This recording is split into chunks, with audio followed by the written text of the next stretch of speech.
Hi friends, நாம் இப்போது இந்த கொய்யா பழம் இருக்கு இல்லையா, கொய்யா பழம். அந்த கொய்யா பழத்துக்கு ஏன் கொய்யா அப்படின்ற பேர் வந்ததுன்னு தான் பார்க்க போகிறோம்.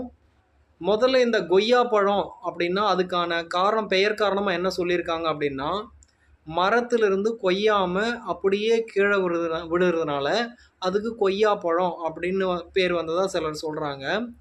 பட் இந்த கொய்யாப்பழம் வந்து முதல்ல தமிழ் சொல் தானா அப்படின்னு கேட்டிங்கன்னா அது தமிழ் சொல்லே கிடையாது. இங்கிலீஷில் கொய்யா பழத்தை குவா அப்படின்னு சொல்லுவாங்க.